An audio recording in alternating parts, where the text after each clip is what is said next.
নমস্কার, বায়োপ্রাপ্তি ইউটিউব চ্যানেলের পক্ষ থেকে আমি সৌমেন পাল তোমাদের কাছে একটি নতুন ভিডিও এনেছি। হ্যাঁ, এখানে আমরা যে টপিকটি আমাদের পাঠ্য বিষয় সেটা হচ্ছে সেল ডিভিশন। তো সেল ডিভিশনের বেশ কয়েকটা আমরা কন্টিনিউয়েশন ক্লাস করে করে যাচ্ছি। আজকে আমার যে আলোচ্য বিষয় সেটা হলো এমফেজ। হ্যাঁ, মনে করে দেখো, প্রথম দিকে আমরা সেল ডিভিশন কাকে বলে তার প্রকারভেদ আলোচনা করেছি। নেক্সট স্লাইডে বা নেক্সট ভিডিওতে আমরা আলোচনা করেছি তার কোষচক্র ইন্টারফেজের ডিফারেন্ট ক্যারেক্টার্সকে নিয়ে, G1 SG2। দেন আমরা পরবর্তী ক্ষেত্রে এসেছি চেক পয়েন্টকে নিয়ে। আজকে ক্লাসে আমরা আলোচনা করব সেল ডিভিশনের এম ফেজ বা মাইটোটিক ফেজ। পরীক্ষায় যদি কোশ্চেন আসে যে এম ফেজের বিভিন্ন দশাগুলি চিত্র সহযোগে বর্ণনা করো, এটিও যে পড়াটা হবে এটা একটা প্রশ্ন আসে। আর একটা যদি প্রশ্ন আসে মাইটোসিসের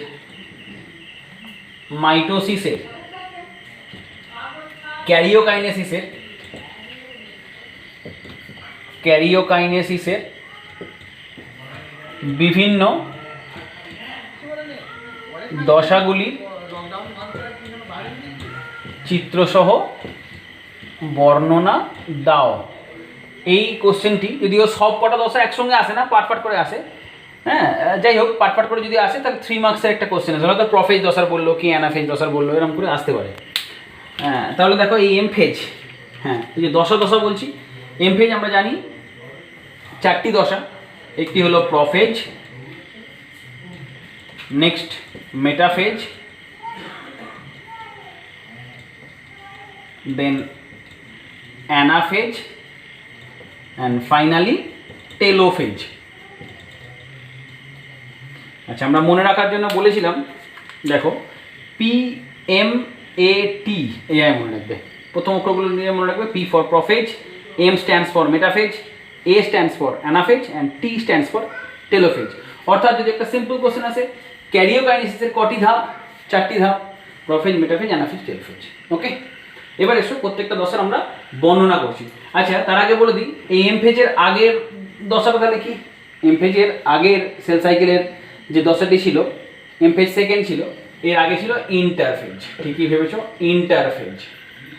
ইন্টারফেজ দশা যার আমরা 3টে ফেজ পেরিয়ে এসেছি, G1 S এবং G2। তাহলে after G1 S G2, after interphase we moves into M phase. এমফেজের প্রথম যেটি হলো উপদশা হলো সেটা হলো প্রফেজ। আমরা প্রফেজ নিয়ে ডিসকাস করছি।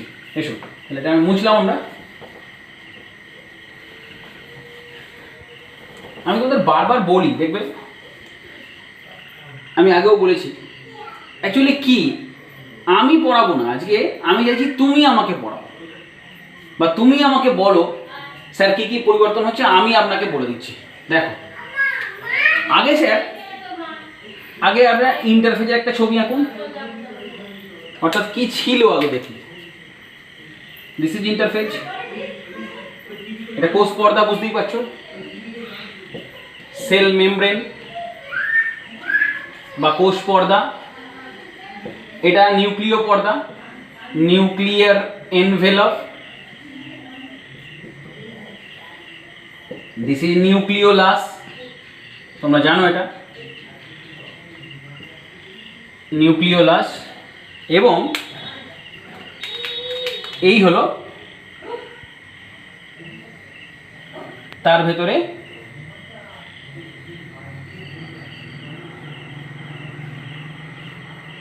these are the chromatin fiber। হ্যাঁ স্যার, আপনি প্রথম ভিডিওতে এটা দেখিয়েছিলেন ক্রোমাটিন তন্তু। তাহলে এটা হলো আমার ইন্টারফেজের অবস্থা। আমি এই টেকনিকই পড়াতে ভালোবাসি। আগে দেখো, দেন তোমরা শেখো। আগে তোমাকে ক্যারেক্টারগুলো বলে দিলাম, প্রফেজ দশা এই হয়, তারপর আমি ছবি দিলাম। এটা থেকে তুমি আমাকে বলবে ক্যারেক্টারগুলো কি হয়েছে। আগে first see the image. Interphase now, এখন যেটা আমি আঁকছি প্রফেজ আঁকছি। দেখো, তুমি শুধু ডিফারেন্সটা লক্ষ্য করো। আচ্ছা, প্রফেজ আমি একটা আঁকলাম অ্যানিম্যাল সেলের ক্ষেত্রে, আঁকছি একটা প্লান্ট সেলের ক্ষেত্রে। দুটো পরপর ছবি আঁকছি আমি। দেখো, খুব খেয়াল করবে অ্যানিম্যাল আর প্লান্ট, যদি দুটো অ্যানিম্যাল প্রাণী কোষ এবং উদ্ভিদ কোষ বললে খেয়াল করবে প্রাণী কোষের ক্ষেত্রে আমরা গোল ইমেজটা করি, কারণ প্রাণী কোষের আকৃতি গোল, কোনো সেল ওয়াল থাকে না আমরা জানি, কোনো সেল ওয়াল থাকে না আমরা জানি। তুমি শুধু ছবিটাতে চেঞ্জেসগুলো লক্ষ্য করবে, ক্যারেক্টার আপনা আপনি হয়ে যাবে, দেখতে পাবে।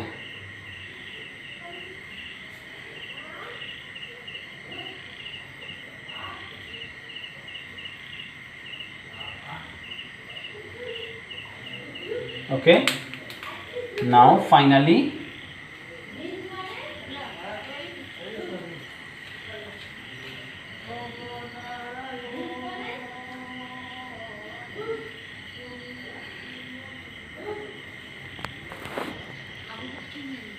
ওকে, এটা আমি বললাম অ্যানিম্যাল সেলের ক্ষেত্রে প্রফেজ। আচ্ছা ঠিক আছে, প্লান্ট সেলটা একবার এঁকে দিই, তারপর আমি দুটোকে একসঙ্গে ডিসকাস করব।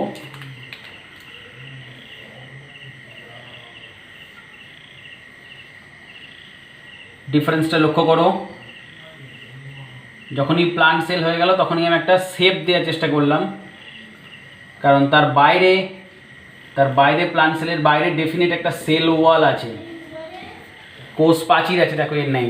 তাই খুব সাবধানে উদ্ভিদ কোষ না প্রাণী কোষ দেখে নেবে, মানে তাড়াহুড়ো করতে গিয়ে কোশ্চেনটা যেন স্কিপ করে যেও না উদ্ভিদ কোষ না প্রাণী কোষ। ছবিটা কোনো রকমভাবে উদ্ভিদ প্রাণী কোষ গুলিয়ে গেলেই কিন্তু ছবিটা ভুল হয়ে যাবে। আচ্ছা, সেম, বাকিটা অনেকটা সেম, দেখে যাও। তোমরা সায়েন্স পড়ছো, সায়েন্সের অন্যতম মূল ফান্ডা হলো পরীক্ষা, পর্যবেক্ষণ এবং সিদ্ধান্ত। তাহলে পর্যবেক্ষণ ক্ষমতাটাকে খুব উন্নত করো, ভালো করে দেখো আগে ছবিটা। ওকে, তো এই হলো প্রফেজ। আমরা অ্যানিম্যাল সেলের ক্ষেত্রে প্লান্ট সেলের ক্ষেত্রে দুটো ছবি এঁকেছি। এখন now you see the differences, ডিফারেন্সগুলো এইবার নোট করে দাও।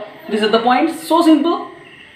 এই যে ডিফারেন্সগুলো এইগুলো তুমি নোট করো, তাহলেই তোমার প্রফেজ দশার বৈশিষ্ট্য বর্ণনা হয়ে যাবে। অর্থাৎ স্যার প্রফেজ দশায় আমি যেটা প্রথম দেখলাম, আপনি এই যে ক্রোমাটিন তন্তু, এই যে লাল রঙের মানে কালারের পেনে এঁকেছেন আপনি, এই যে ক্রোমাটিন ফাইবার, এই ক্রোমাটিন ফাইবারগুলোকে একটা ডেফিনিট শেপ দিয়েছেন। আর এই শেপটাও স্যার আমরা চিনি, এই শেপটা আর কিছুই নয়, this are the chromosomes. Very good, first point complete. তাহলে ফ্রম প্রফেজ দশায় কী হয়, ফ্রম ক্রোমাটিন ফাইবার, ক্রোমাটিন তন্তু হতে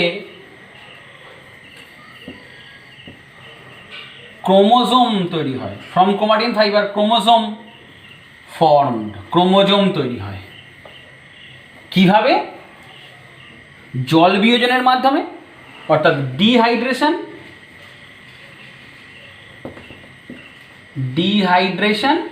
অ্যান্ড এরপর কনডেনসেশন। বাংলাগুলো বলে দিই, ডিহাইড্রেশন জল বিয়োজন এবং কনডেনসেশন ঘনীভূত হয়ে, ঠিক কিনা? তাহলে কি হলো, ক্রোমাটিন ফার্স্ট পয়েন্ট, ক্রোমাটিন তন্তু হতে সিম্পল ক্রোমোজোম তৈরি হলো। বলার অপেক্ষা রাখে না, স্যার ক্রোমোজোম যখন তৈরি হয়ে গেছে স্যার কটা ক্রোমাটিড? দুটো ক্রোমাটিড, অ্যাজ ইউজুয়ালি আমরা জানি, আমরা প্রিভিয়াস ক্লাসে আমরা দেখেছি একটা ক্রোমোজোম দুটো ক্রোমাটিড। হ্যাঁ ঠিক,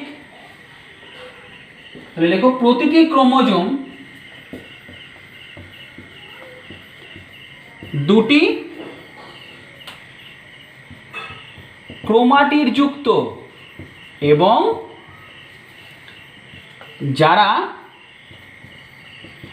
centromere, this is the centromere, you all know. Centromere অঞ্চলে আবদ্ধ। ক্লিয়ার হলো বিষয়টি? দেখো দুটো পয়েন্ট তুমি নিজে নিজে বর্ণনা করেছো, শুধু দেখেছো ছবিটা, শুধু দেখেছো লালগুলো স্যার এরকম পাকানো আছে, this is call chromatin fibre, সেখান থেকে কি রেজাল্ট আউট করেছে? ক্রোমোজোম, ঠিক কিনা? নেক্সট দেখো, নেক্সট কি হয়েছে? নেক্সট আমি এই পয়েন্টিংগুলো মুছলাম আমার বর্ণনার সুবিধার্থে। 2 নম্বর পয়েন্ট এসো। 2 নম্বর কি বর্ণনা করবে?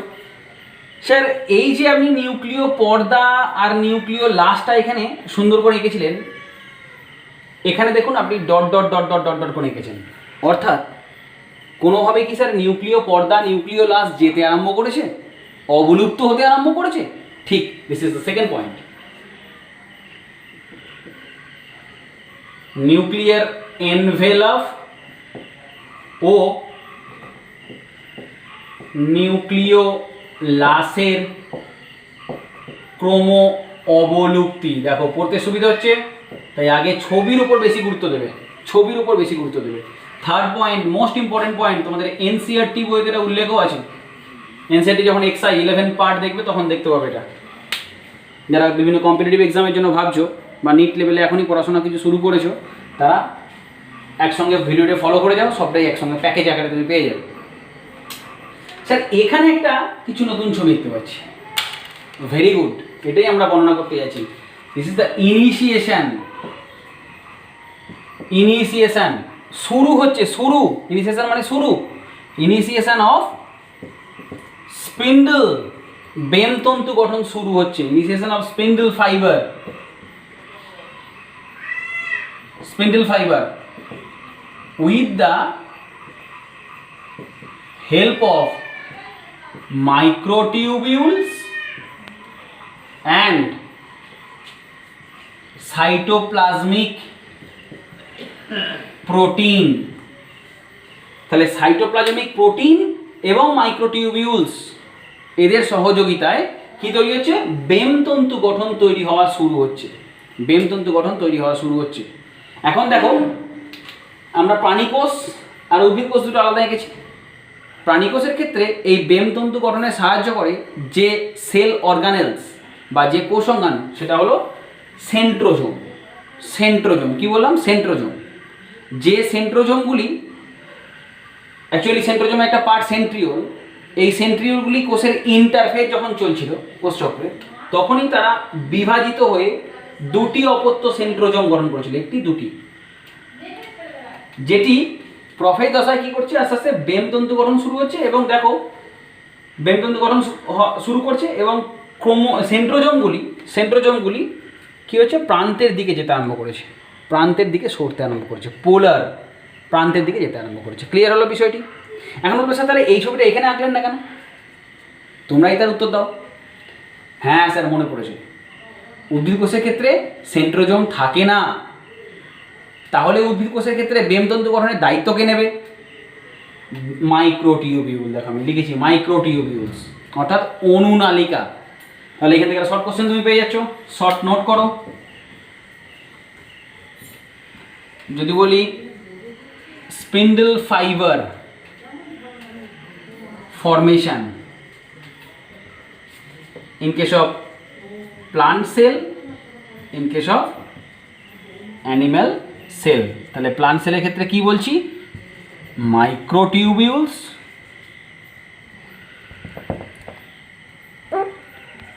মাইক্রোটিউবিউলস বা অনুনালিকা বাংলায় বললে, আর এর ক্ষেত্রে